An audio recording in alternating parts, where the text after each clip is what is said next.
Ghana for muti manasa mo hwe me e mo amode hye konkron biska out nana prempe ene kase abusuya eni de kwan so a se won saka sa adwumadi we ya na wahye se ne be ya wonua bi ebenya bi ati na ye nyina ye de tututu ye hofo na esan se mpanifo se adwene eni nyansa eni ba akofo tirimunti no se video no beto amansa ntenta kase ne so a na won so no wode wadwen kire eni onim de aba beta kire abusuya ene mebese ye din komo efa ekwan a ene nipa wo Ghana yemfa ebuo ema yempanimfo efri henfa na emum efri di efie yawrewsem na no mehwe video bi a na video bi a abemu bi yefa ye mampanyini Nanado Danko Akufo-Addo bema boada achimdehie ado du ado preman waye efa no ho na nyamenum nukure ni video no na akwakoye awrehosem se akwada a wo hye abrabo ase wo sukuu mu na se bibi mpo ankoso ye se bibi mpo ana wanti ase a wotimi fa phone esi so edi ye mampanyini atem Akufo-Addo awe Sanche maximum Akufo-Addo play fero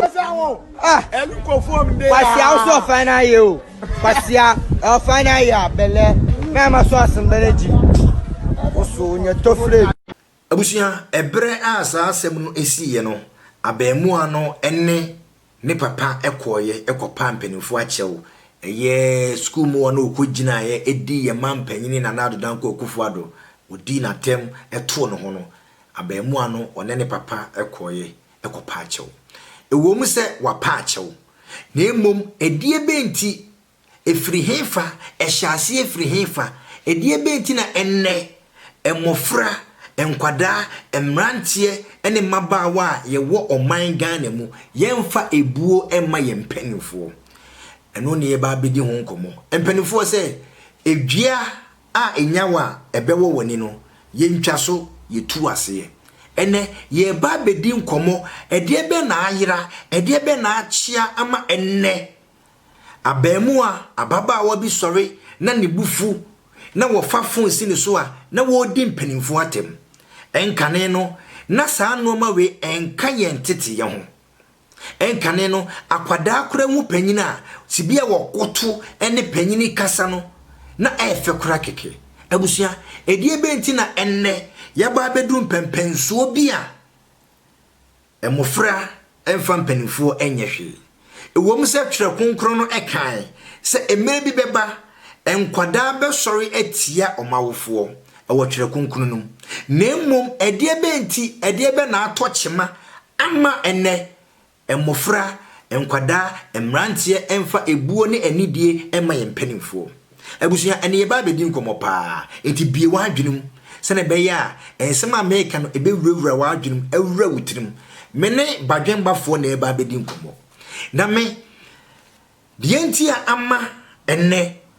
emofra emrantie ene mabawa embu mpanimfo ni nyina efiri mpanimfo no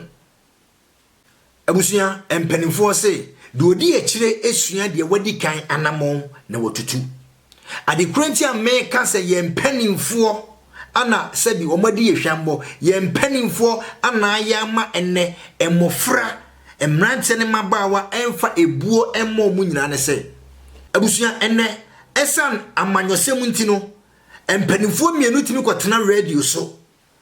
do mbeyan so medi omho atem NPPA DNDC fo atem na NDC fo mpanimfo a omote radio station wo anase TV ne so na omonso ADNPP fo atem ene oman Ghana mu no baabi a befa bia no yesoso atem ni yeso yefiri oman bi mu a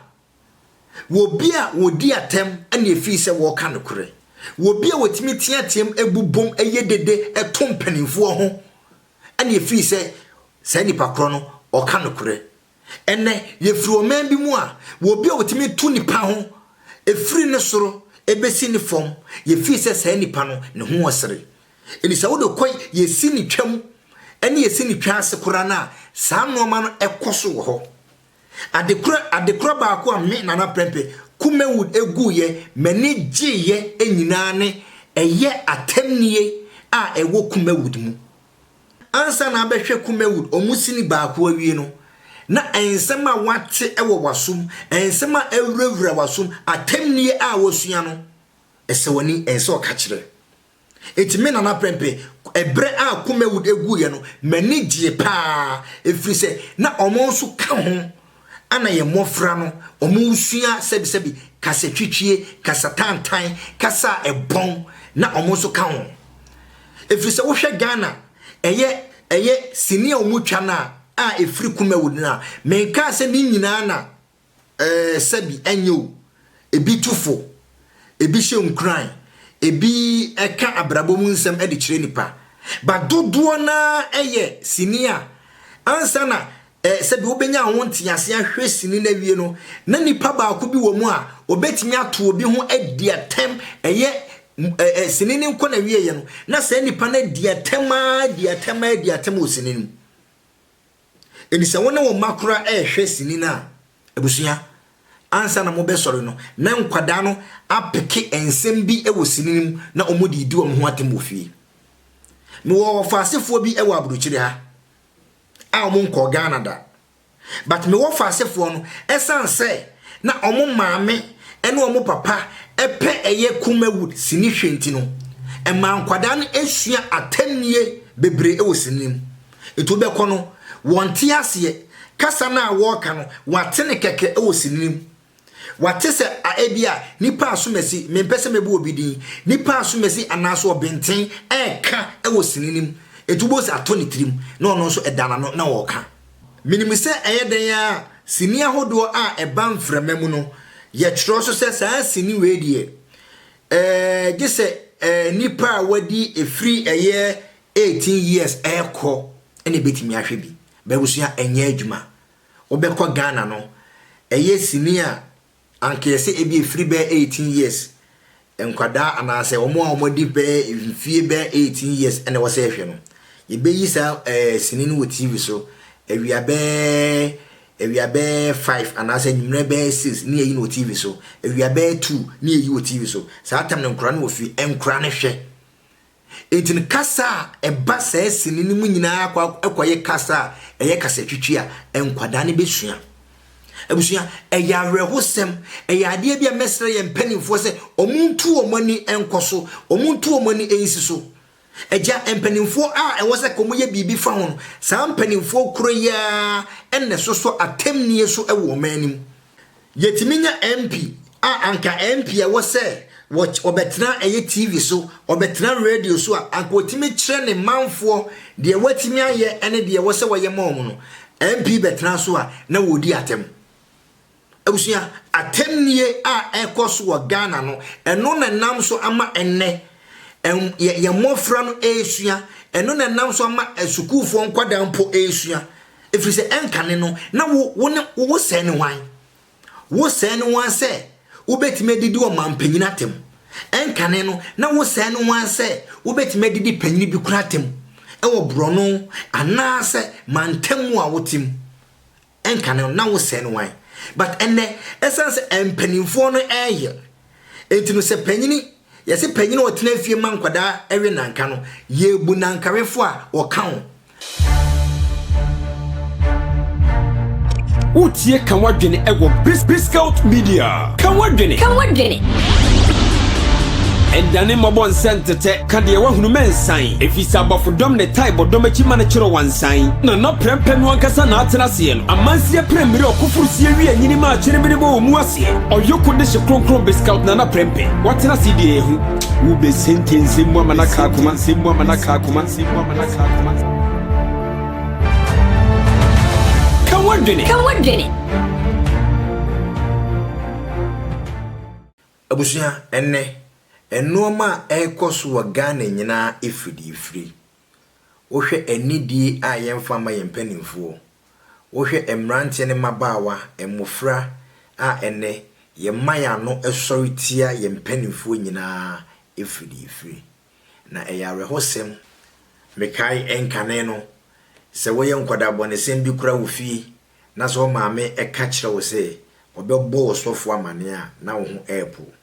na emom esanse enne asofo ni mpo eni buo ema omo ho esanse enne asofo no akwakwai entro na ada sika sem a omo ni di ekirentino enne Ghana fo ni buo ema asofo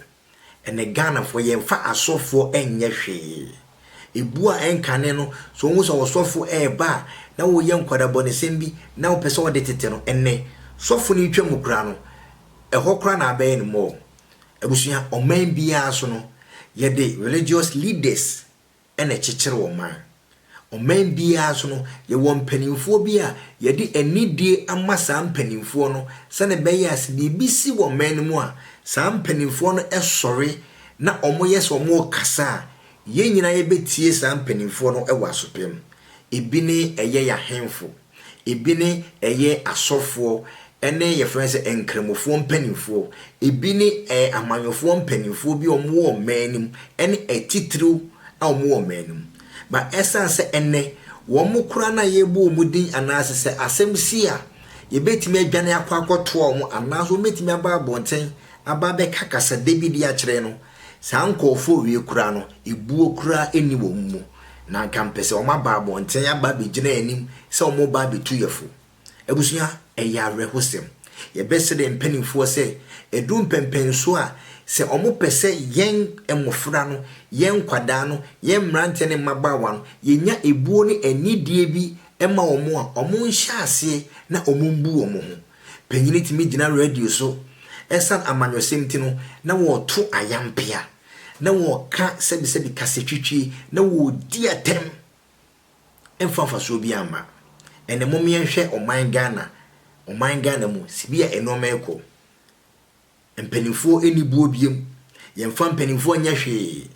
ababa watimi esofo sinanim na wo twa panyini bi adapa sanso na branche bitimi sofo sinanim na wo twa panyini bi adapa efrise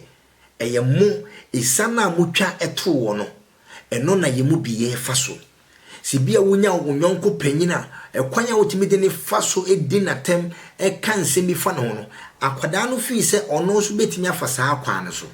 ye besre Ghana mpanimfo ye hwesi bia wo man no edane abutu na ye hwesi bia wo man no ekona abusua ebedu mpempenso bi wanhwa oyone kese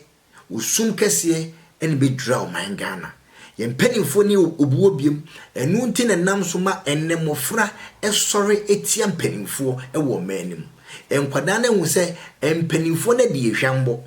mpanimfo ankasa bi o metimi a kire ye kwanpa no sa mpanimfo no kura na obunam sa kwan bone nso no ma bebre na ekoso ewo man Ghana mu ahemfo ayede o masisi ekura no ananso modede ekura no a anka bia komenya ebuo bi ama omo ho na komodi sebi ekuro nini no ohene bitimi eton asase baako ema enipa be 10 no omo pre ho ebe den na kurumafo no enya ebuo ama sawo ohene no abusua eyensem pii na ekoso Ghana osofo timi gina radio so etna TV so na wo di atem preaching wo preaching nyina no instead so be Kenya miasem ede a kire Accra ama Accra asesa no osofo no betimi adi atema abusua baabia befe bia ya atem ni from empanimfo so omomudi oman so ebesi obi ogina eye traffic ase turn ice water atem ni nkoa taxi driver nina your friend saying obeyi afa ho na bia obuafu opagya ne nsa na odi watem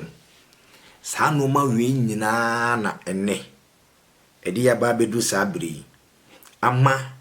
enkwada nyina sori etie ye mpanimfo ohwe abrantie ya odidi ye mampanyini na nado danko kufu ado atem no ohwe sa abrantie we ya osua firi hifa osua firi amanyofo osua firi ye mpanimfo osua firi sebi mpanimfo amuda oman na no mpanimfo amubiem ano a na mu didi di mu ho atem nti ono fa ne se eyade a akwakwa ye friends amamre akwakoya mamre ofane se ekwan obetima afa so akasa akye na adwene ɛyɛ atemnidie wohwɛ nsɛmtwerɛfo ahodoɔ a ɔmo ɔman ni mu a ni nyinaa akɔyɛ atemnie abusua wotie Ghana radio Ghana wotie Ghana wohwɛ Ghana TV a atemnidie nko a mesre ye nyinaa ye ho ye nyinaa ya fom kwan no sɛ wo kyerɛ wa adwena na no nkyerɛ sɛ di atem sɛ bibi na ɛkɔ so wɔ manim sɛ mpanimfo bi na ɛyɛ no ma bi a ɛnsɛm fata sɛ mpanimfo na ɛfom kwan mpanimfo na ɛkyi a mpanimfo sɛ de wotwa sa no wonim sɛ n'akyi akyia momien fa saa kwa wie so na ye nyina ye mfa ntututu ye hofo momien ka no krenfa nkyere ye mpanimfo abra ye ndi wo matem da bia asema ya meta eka ne se obi ya ade obi fom obi ya ade bia ensem fata na se utu nefo o kyere wa adwene na wadwen kyere na wo kyere no ekoye atemnie ekoye edidi atem ekoye ensem a sebi ensem fata ensem a ebon ensem a sebi nyansa ne aba enimu a nipa na nya ade obefa na emu wo kyere nipa ne se ade we ni ade we no ye ya entwaye na wo di nyansa etu ni tirima megidi se ebeboa danse ye bekasa edidi atem ye besre Ghana manyofo mu amuda kuro na no ene uchi mo fidie ekoto radio so se wutie omamu nsem a yebenya NDC ni MPP fo enkofo maba betena so aba beji radio na boso a omudi omho atem omutimi kontokwa eyedede etiatie mu efrise yefiri omamu a nipa wo di atem nipa wo kasa ekekem nipa wo tiatem ni frise wo kanokure nipa wo kan sema sebise wo tu obi ho ani frise wo kanokure ana ohwa mansante tankese yesu a edidi atem koten menka asem me a me kasa me ye perfect ye nyina ya fom kwan mesre ye nyina ye ho se edum pempenso a ewo se ye jai atemdidie no na sebise ye kyere ya adwene ewo nyansa kwan so ye kasa ewo sebise entoboase kwan so ye kasa ewo nidie mu ifise ekwan ya ye de mpanimfo efa so saa ebrewe mu no saa kwan na wo se wo hu se emre bi beba emofra na ye wo mu no emofra na ye de omo ba wiase no saa mofra nso eba besua ya namon aba bedi atem mesem nyanum Ghana fo mu a sebi mu sini twanim mu a moda wo man na no asofo enkremofo mpanimfo obi bia na o man Ghana wotim ahemfo obi anye na afem de se ne be ya ye man betimi afa ne ntoma pefra so man Ghana be fa ne ntoma pefra sa no man ketinketi ya ye ni nyina eka ho ene o man etimi fa ne ntoma pefra ebusuya yeso obi e bodama wo hya ase frifie e besra awofo se mommeyemfa ekwan papa so meyentete ye ma no se ne beya ye benya anidie e de ama ye mpanimfo ebusuya e yare hosem ana na meka eye Kumewood ye friends ye wo nipa bebre a omo adoma kyede no se wo ho be yesra na enye se wo di atem anase wo tu obi ho nemum ade a betimi aye ama ho aye nika ade ensem a betimi aka ama nipa no wasere eno ma be ya nipa no beji watum ene wo se wo ye mesre amanyofo se so pese ye to abama wa enye se wo ba be di atem anase wo ba be kakase twitwie bi enye se bia wo ba be tra TV so edi nipa na wo ne kwa akosi akan no wato no edi na tem ana Ghana fo behwe so de ato abama o nemum enoma betimi aye enoma oti akonya no so wo yeye enoma ofi se Ghana fo ensem a wo ka to Ghana fo tirima sabi omenya akoma pa enye gidie bi ewo mu na yato aba e de ama enumum ne wo se wo ye nemum se mo betena wona mudi atem a emfafa so bi amma ebesre ye mpanimfo ahemfo asofo mpanimfo ene ye friends amam mpanimfo a moda kuro na no se edum pempenso a ye nyine ye betimi asese yesu man kakra ye hwesi bia wo man ne ko ene si bia wo man no eye na wan hwa ebejense mo usua enye ye mampanyin Nanado Danko Kufuado kwa ne di natemo even Mahama atemni ayedi Mahama atemni ayedi empanimfo ensema ye kafa ye empanimfo no ni nyina efiri mo mpanimfo no mo mpanimfo no ana mama ye mobi mama Ghana fo ho kwan mo mpanimfo na muni ebuo emma mo ho opanyin bitimi kwotena radio so esana amanyosem ntino na wo di eye ni opponent atem wotimi kansem etu futuro eka de wom ne de enim nyina egu nipa no so ifiri se opese Ghana fo enya gidie bi wonimu na yeto abade ma no abusuya mumie nyina ensisa yesuban ifiri se enne aduaba na wuguo no aduaba na wode ahye fom aduaba na wuguo no aduaba na wode ahye fom no eno na eba beso aba ede ama wotu ana wate